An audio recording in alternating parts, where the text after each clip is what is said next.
pilgrims to be able to go and visit. Those are the two stated reasons why Pope Urban said we need to go and do this. So it was to keep peace between Christians and allow pilgrims to go to Holy Land. Yes. Sean? Who did Peter Clement lead? He led the People's Rebellion. Sorry, the People's Crusade. So no knights in there. It was just the random people. Because remember, when the call for crusade went out, it wasn't just knights who answered it. Peasants answered it. Women answered it. Children answered it.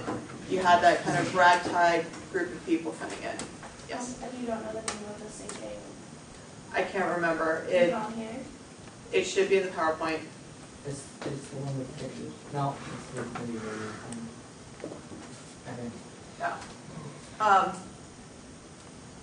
I just remember he's from France because if you look at the pictures, fleur-de-lis is all over that picture that shows him.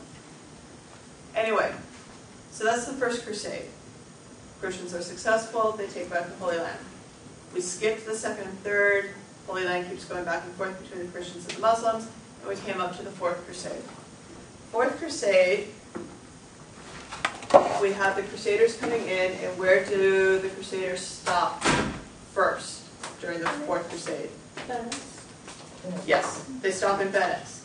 Because remember, they were going to sail directly to the Holy Land. But when they get to Venice, do they have enough soldiers to pay for all the boats? No. And do the Venetians say, you still have to pay us? Yes. Yes. So what do they do first in order to try and make some of that money that they need to pay the Venetians? They attack Zara. Zara was a town kind of along the Adriatic Sea, was a trading rival of Venice. So the Venetians said, go attack them, sack the city, bring back what riches you can find, and we'll see if that's enough to actually take care of your debt. But weren't they Christians? Because They were Christians. But they were at the wrong time. They were like. It wasn't so much that they were Orthodox or not. The Venetians said, you owe us money. What? Wait. Sarah. So, C-A-R-A. wait, really quickly, so the Crusades are basically the Christians trying to take over what used to be theirs? The Crusades are a series of battles between Christians and Muslims over who controls the Holy Land. So it's like just back and forth battles? Yep. Wait, so what was caused by the Crusades? It was the Reformation? No. No. It was like. Let's stay within our order because you're going to get confused. Yeah. All right, so they sack Zara. After they sack Zara, they still don't have enough money to pay back the Venetians.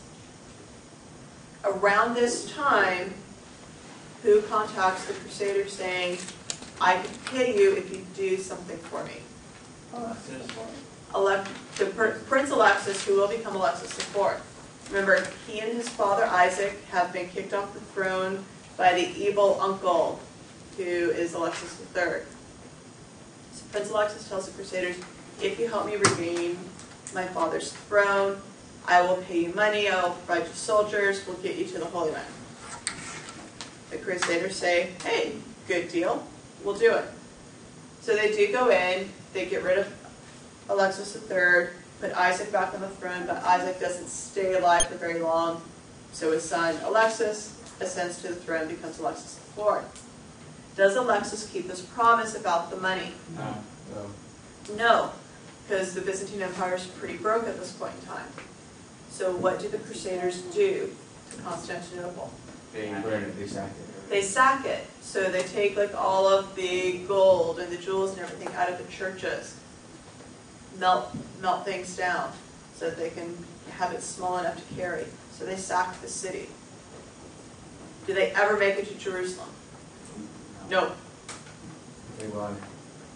Because after they sack Constantinople, they've got money. They go back home. Sorry. Yep. Oh. Never made it to Jerusalem. So Jerusalem The stayed Crusaders. in. In Muslim hands. So the Crusaders don't go to Jerusalem. Not during the Fourth Crusade. How many are there? Yeah. I think there's 6 or so, but you only need to know the first and the fourth. You know which crusade went to Jerusalem? Wait, The first crusade went all the way to Jerusalem. was it because of like projects or something that they ran out of money to pay the people? What, the Phoenicians? The ones that got sacked? Oh, Constantinople, it got sacked because they didn't have the money to pay the crusaders. I thought they just like spent it all on something. No, they just They didn't have them. They're cheap. And is that, how the Byzantine Empire fell? Alright, Byzantine, that all happened like around 1200, 1201. Byzantine Empire stayed in existence until 1453. But it did hasten the fall of the Byzantine Empire because they were never as strong. Their empire kept shrinking. 1453, fall of Constantinople, Byzantine Empire no more.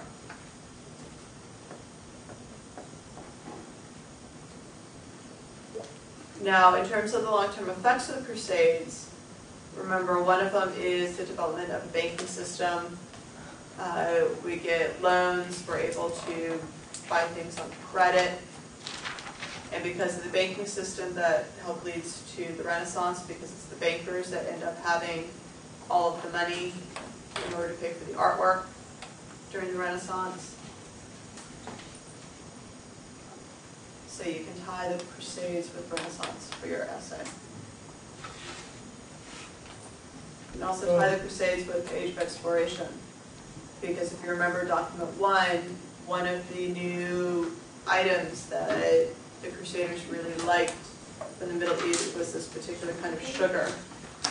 And so the Crusades open up new trade routes, demand for foreign products. Wait, did the The Crusades would go with the Renaissance, and it could also go with the Age of Exploration. Crusades are better after? Did the Muslims? Muslims did, the Crusades did. But they were hungry for what, for sugar? There, Or wasn't sugar in Africa? Or? sugar was in Tripoli, which is Oh yeah, which is like on the coast. Yeah. But then you also got a new sugar trade route when you're going to the New World. Where's the New World? That's Americas. Oh, yeah. Yeah. So when we're taking a look at impact of the Crusades, banking system, which in turn goes to the Renaissance, but also you have this demand for foreign products, luxury goods, other items. So that forces the merchants, forces people to start kind of exploring in order to bring back these goods. Wait, why was there? I didn't call on you. Okay, well, just after this, can you talk about the Jewish scholar and the Muslim scholar? We'll get to all onto this in a second. For, you know, like the sugar thing, is that one document 6 when we're talking about the sugar thing? That was the first one. What's the first document? Oh, that's and then, so we should use that, like, to explain the, You can use document 1 to explain how the Okay, Crusades are that's- tied to the Age of Exploration if you want to. Okay. Okay, no. Wait, so why all of a sudden was there just this demand for like sugar and stuff like that? Was it- Because they previously hadn't gone in contact with it. So, like, when did they start coming in contact with it? Like, Crusades. so was all of a sudden they were trading with places that had sugar? When the Crusaders go down into the Middle East, they come across new foods, new goods, and that they hadn't ever come across in Europe. So when they come back to Europe, they decide that they still want to have access to the goods that they had in the Middle East. Okay? All right, let's get on over to Al-Andalus. Al-Andalus, that is Muslim Spain. You have whole confusion going on between Muslims, Christians, and Jews. Wait, Al-Andalus, what is that?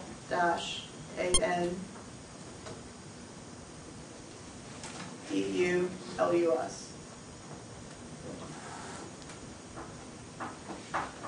Alright, so Al-Andalus. That's the one, if you want to go to, at the video website here.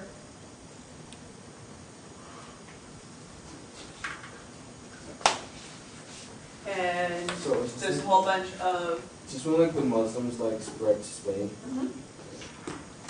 so there's a whole bunch of information here. But basically,